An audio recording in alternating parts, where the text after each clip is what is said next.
The following program contains mature language and subject matter presented in an immature manner. Viewer discretion is ignored.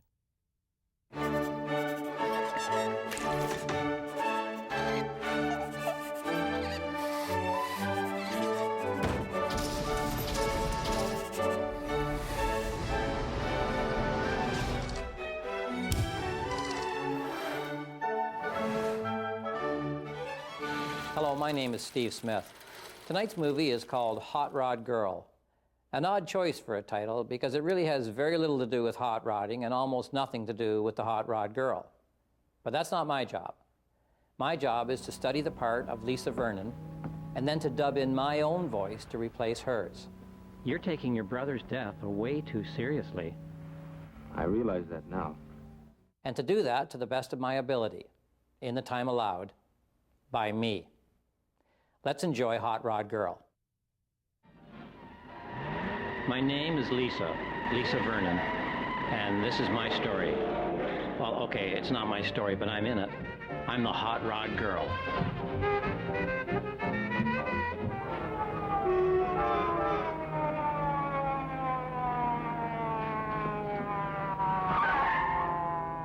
It all started one afternoon when my boyfriend and I were fooling around and we had an accident. Luckily, it was only a car accident. Hey, cop!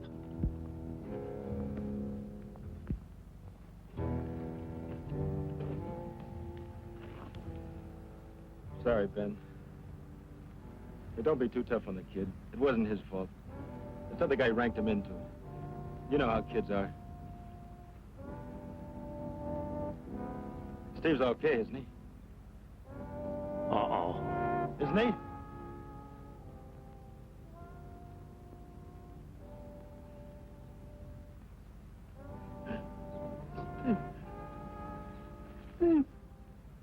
The other car? You made Jeff cry. You know who the driver was? Helen Keller. This the other kid in the death car? Yes, sir. What about the hot rod you were racing? No one seems to be able to identify it, Captain. The dead boy your brother? Folks been notified? The parents are dead. The younger boy lived with his aunt. Your brother being a minor, you were responsible for him. Yet you let him speed, throw away his life. Hey, shut up, you doofus! There'll be a hearing. Judge Walker. Is it all right if Jeff and I have sex now?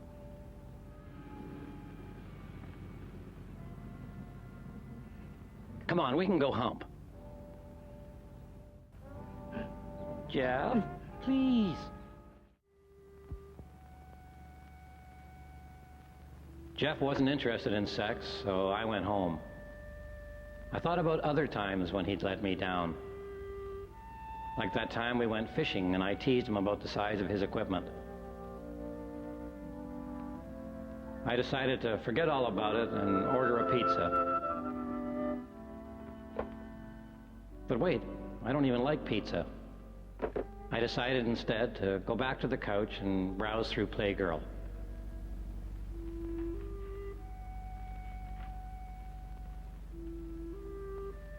Then I saw something that reminded me of Jeff. I decided to call him at work.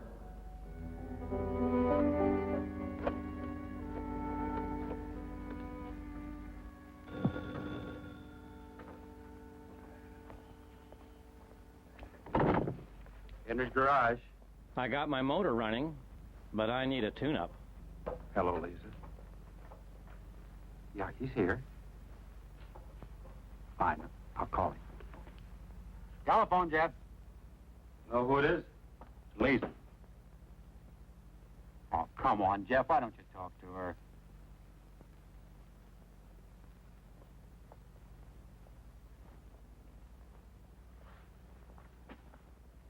Hello, Lisa.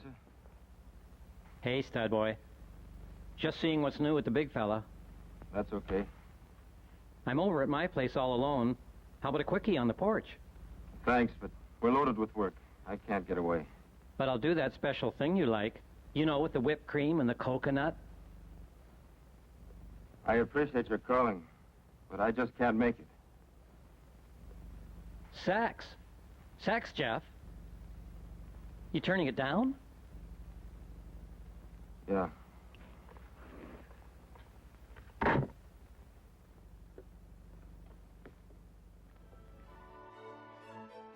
A boyfriend who refuses to have sex.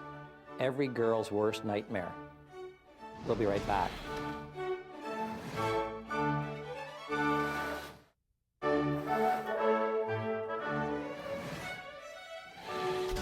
When we left Lisa, she had just been turned down by Jeff. But hey, she's not going to give up that easy. She's the hot rod girl, isn't she? Huh? Isn't she? I think she is.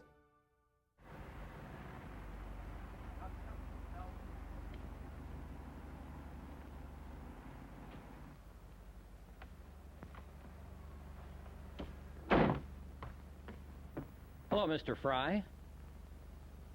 How's the celibate? Same. Got company, Jeff.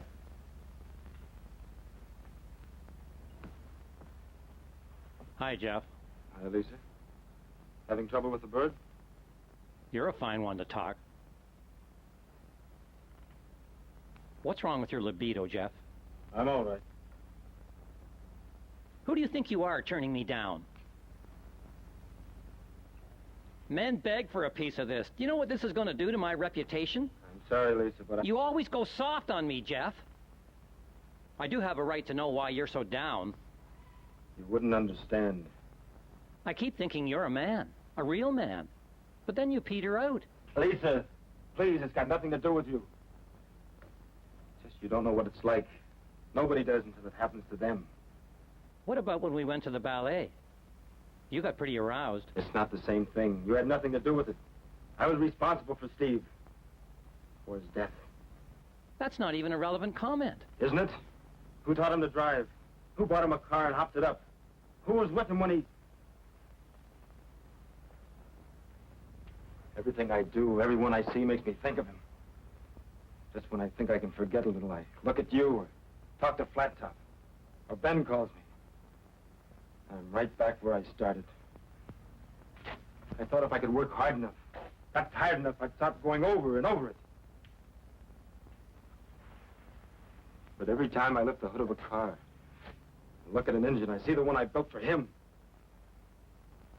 This is absolute crap, Jeff. It isn't fair to blame Steve for your impotence. Was it fair for a kid like Steve to be killed before it even started to... No. But wearing those coveralls and refusing to have sex with me isn't going to bring Steve back.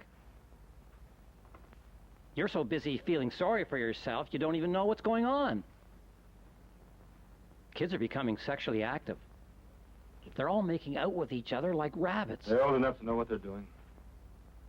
But they're having sex and it's unprotected. Lisa, I told you before, what they do is none of my business. Well, how come they can all have a good time and we can't? Lisa, stop it! Will you please leave me alone? Big baby. Lisa. Don't give up. He needs you. Give him time. He'll come around. Yeah, right.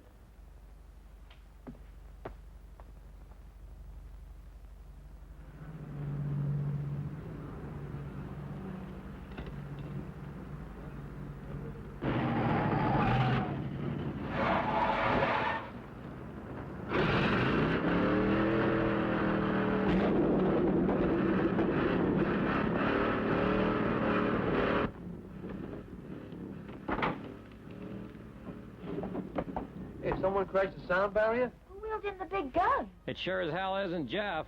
Sounds like he's using dynamite.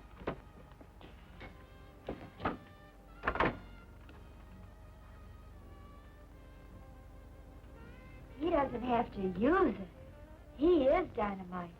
The mystery man's coming this way. I hear you guys are rod jockeys. When I get my coffee pot perking, maybe some of you cats would like a lesson. Just keep your pants on. Oh, they told me this was a friendly town. Even I'm not that easy. We'll have to work on that. See you around.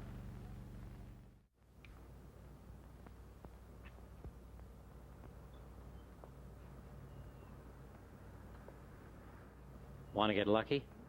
Ben send you after me? It was my own idea. I guess not a very good one. Lisa? Lisa, I've got no right to hurt you. If the offer still stands, I'd appreciate a ride.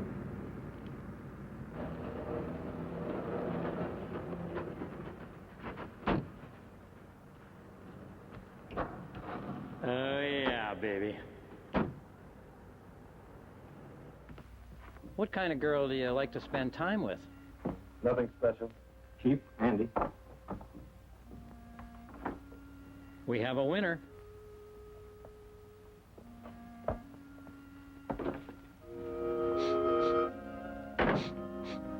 Smells. Not much like your place.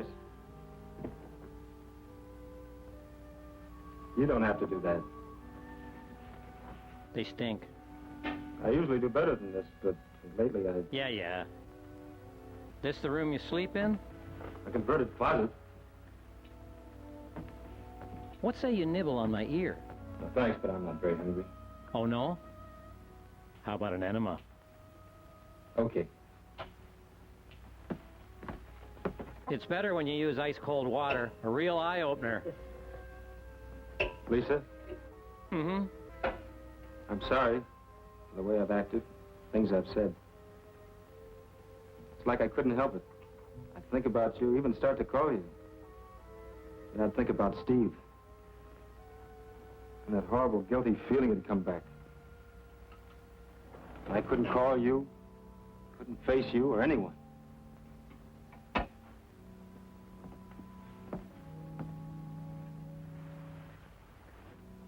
You're taking your brother's death way too seriously. I realize that now. Besides, Steve being gone's a green light for us. We can make out like minks. Yeah. I always took sex for granted till this happened. You used to be a real stud. Now you're a dud.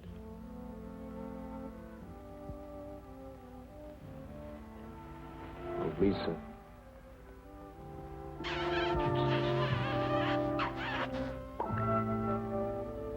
Is it working, Jeff? Is anything going on down there?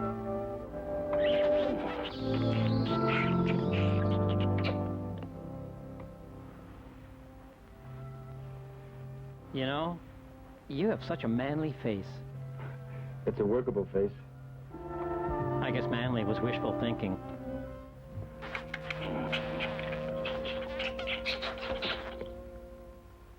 You know, I think you'd better go.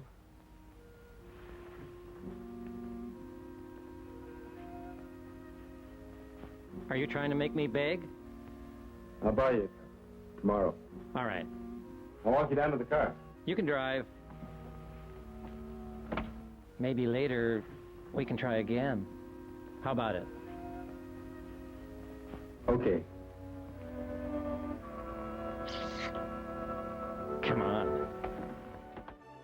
Is it just me, or do you find Jeff to be pretty whiny? I mean, he's whiny. Why would they make him whiny? I hate it when they make a guy whiny. Why would they do that? We'll be right back.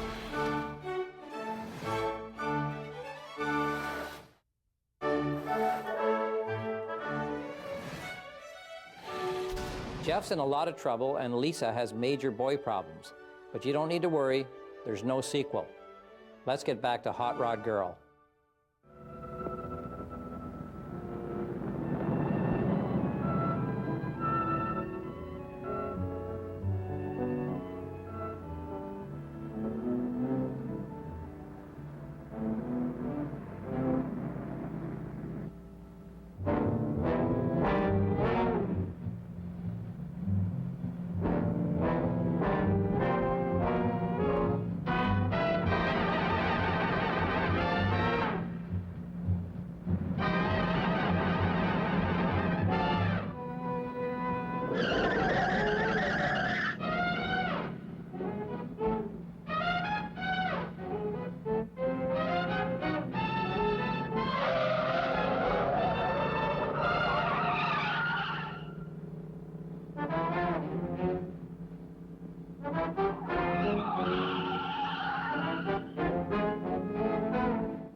Lisa.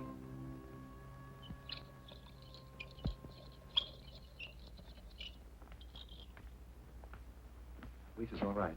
Her mother's with her. Good. The boy? He's dead. Can I go now? I told you all I know. Don't decide to leave town suddenly. Why should I? I didn't kill the kid. Did you hit the boy, Jeff? I don't know, Ben. It happened so fast. I was on the wrong side of the street when I went around that curve. Because Bronk was chasing him, trying to force him off the road, and Jeff... I saw the boy. I tried to cut away. He fell. I guess I hit him, Ben. I don't know. Well, I'll speak to Lisa tomorrow. She may remember. Can I take him home now? I'm sorry. Jeff will have to come with me. You arresting him? I haven't any choice.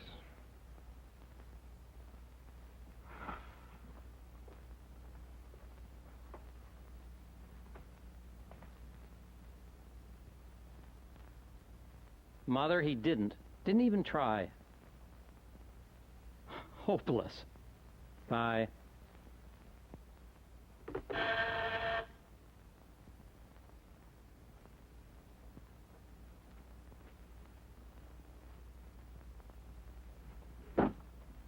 Hello, Ben. Hello, Lisa. How do you feel? Oh, neglected. How's Jeff? No, not so good. He's out on bail, thanks to Henry. Is he allowed conjugal visits? I don't know. He's in real hot water. But he's lost his sex drive. Unfortunately, it won't be easy to make a jury believe that. Lisa, did you see your car actually hit the boy? No, I was fondling Jeff. Is that what he said? Well, he's not sure, but Bronx swears it was your car. That's just jealousy. He'd love to get me in the back of his car. Meanwhile, Jeff can have me anytime he wants. Which makes it all the more difficult to prove Jeff's innocence.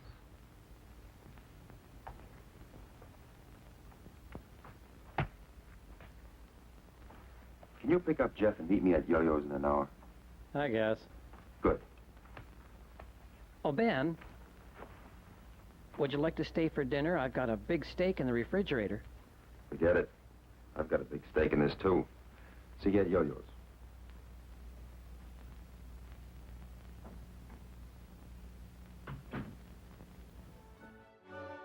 There's a big fight scene coming up between the producer and the investors. Stay with us.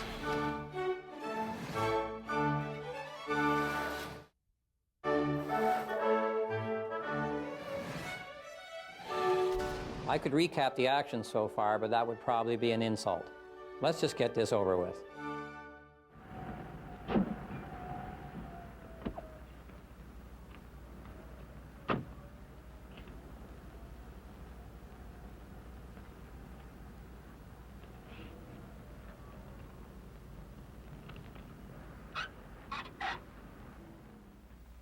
I was just checking the scene of the accident. So? The skid marks are very interesting. Jeff's car appears to have skidded off the road 50 feet before the point of impact. On the other hand, your skid trail goes right through the point where the child was hit and 100 feet beyond. You smart cop. You're not going to pin any manslaughter rap on me. Northrup's guilty. Well, under the circumstances, you won't object to a closer inspection of your car. What for? I noticed you had it washed.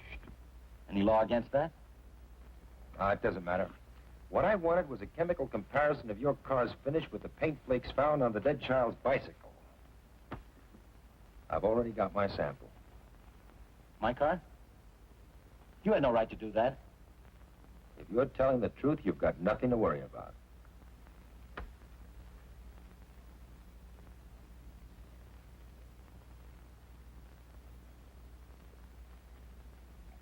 You look nervous. Stick around, Talbot. I have a feeling you'll be hearing from me soon. Very soon.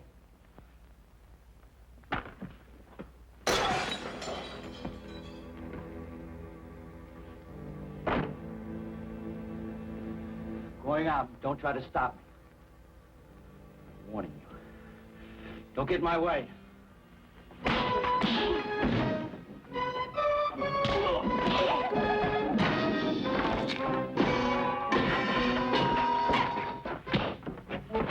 call the police.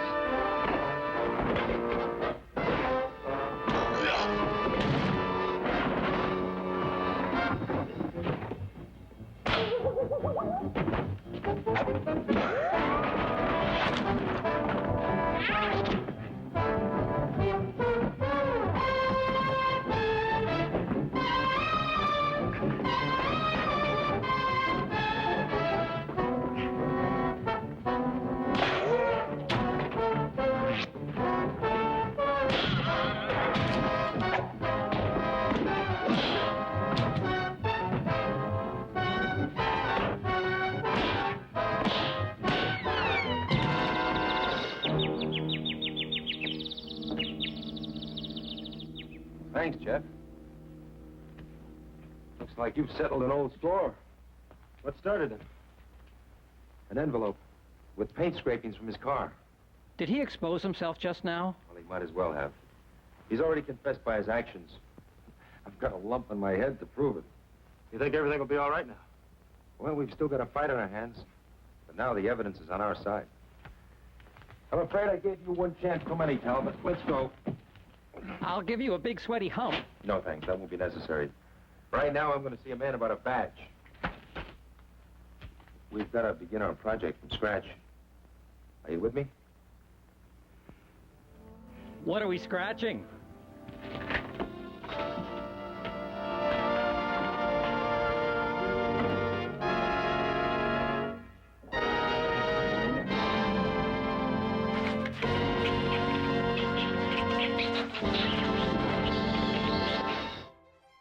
As far as I know, that's the first time a movie has ended with the line, "What are we scratching?" And that's including all of Ernest Borgnine's films. You may not care to miss our next movie, the classic Hercules, in which I get to replace the voice of the big fella himself. Careful. You could put your eye out. Remember, it's not the length of the pole, it's the speed of the approach. I wanted you to notice me. I want to become like you, Hercules. You'll need to take massive quantities of anabolic steroids. That's happening next time on the Playhouse. I'll see you then.